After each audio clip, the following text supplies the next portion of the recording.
Welcome to this investigative explainer. Today, we're unpacking a massive, sprawling geopolitical issue across South Asia.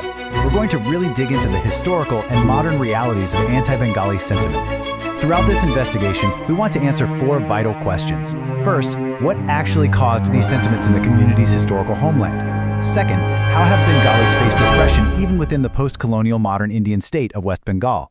Third, what forces, both old and new, are still targeting them right now in the 21st century? And finally, has there been any organized resistance by Bengalis against all this repression? To do that, we've broken this down into four parts. 1. The roots of anti-Bengali sentiment. 2. Repression in West Bengal. 3. Modern anti-Bengali forces. And 4. Decades of organized resistance.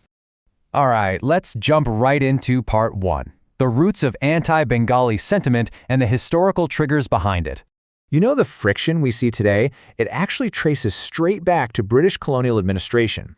Back in 1826, the British annexed Assam and then encouraged educated Bengali Hindus to migrate there for administrative roles.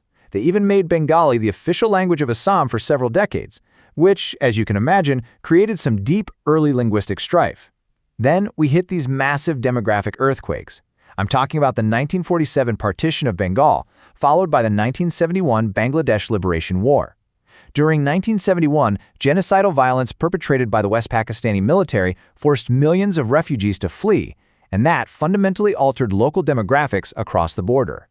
So all of these events completely set the stage for severe economic friction following independence. As the newly emerging Assamese Hindu middle class gained political control, they naturally sought economic and social parity. But this competition very quickly morphed into exclusionary movements. A prime example is Bengal Kheda, which literally translates to drive out the Bengalis. This was an initiative orchestrated specifically to purge non-native Bengali job competitors from the region.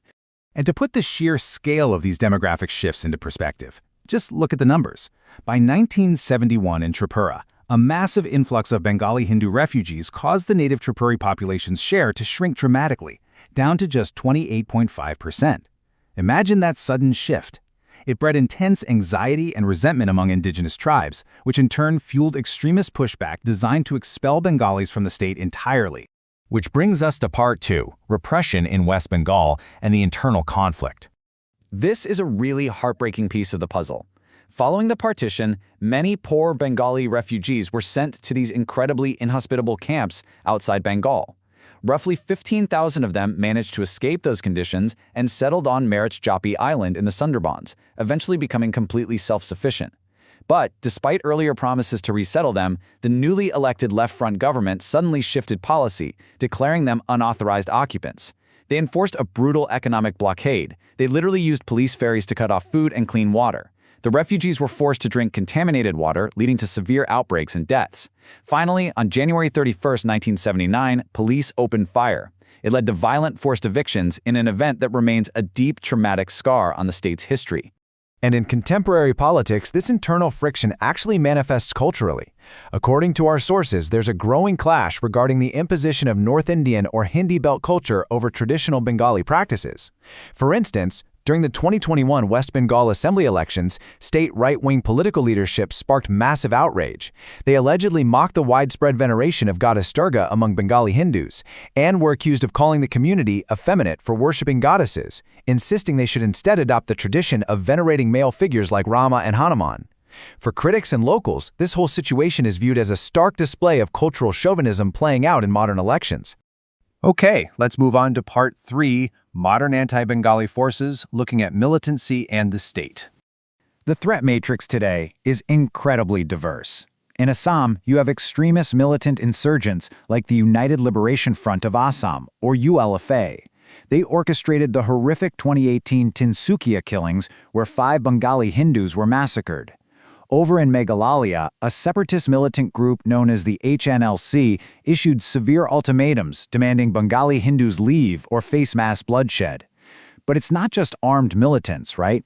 Student organizations like the Kasi Students' Union actively lobby against the Bengali presence, doing so under the banner of indigenous rights. There's a quote from a 2020 KSU banner that really hits the nail on the head regarding how this cultural framing works. It read, "All Meghalaya Bengalis are Bangladeshis." By labeling an entire community as illegal foreigners, it strips away their historical roots in the region and essentially legitimizes systemic discrimination against them across regional states. And that discrimination absolutely isn't just in the streets, it is highly bureaucratic. 1.2 million. That is a massive number. It represents the staggering amount of Bengali Hindus excluded from the second draft of the National Register of Citizens, or NRC, in Assam. It powerfully demonstrates how modern state apparatuses and citizenship policies disproportionately impact and profile this specific community, which has sometimes resulted in thousands being held in detention camps. And this brings us right up to the literal present moment. Following the fallout of the 2024 July uprising in Bangladesh, we are seeing a nationwide surge across India throughout 2025 and 2026. Bengali-speaking migrant workers, both Hindu and Muslim, are facing mob violence, harassment, and detention in states like Odisha, Delhi, and Karnataka. And it's based entirely on allegations and ethnic profiling, labeling them as illegal infiltrators. Finally, let's dive into Part 4, Decades of Organized Resistance and Reclaiming Identity. You might be wondering, has the community pushed back?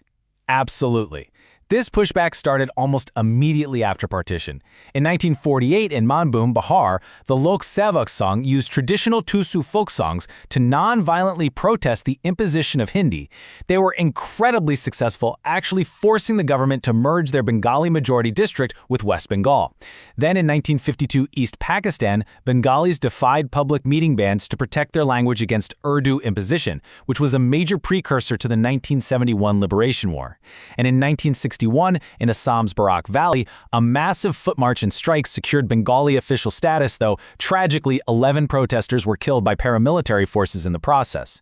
And fast forward to today, modern groups are organizing specifically to combat contemporary economic and cultural marginalization. You have the Nagarik Suraksha Mancha, which has actively defended locals during land and resettlement crises in Tripura. Within West Bengal itself, groups like Bangla Pako and Jatiya Bangla Samvalan are actively demonstrating against policies like the Citizenship Amendment Act, fighting the imposition of North Indian culture, and even demanding up to 100% job and educational reservations for state residents.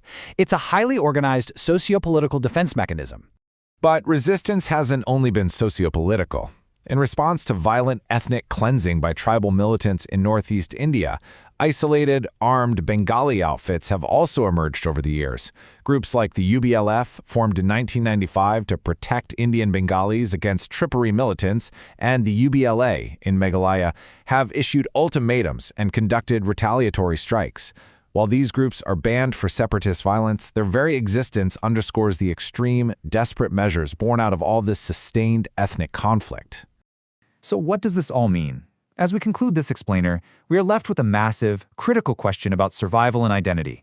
We've investigated a deep, complex history together, from British colonial meddling and post-partition demographic shifts to severe state repression, militant violence, and relentless resistance.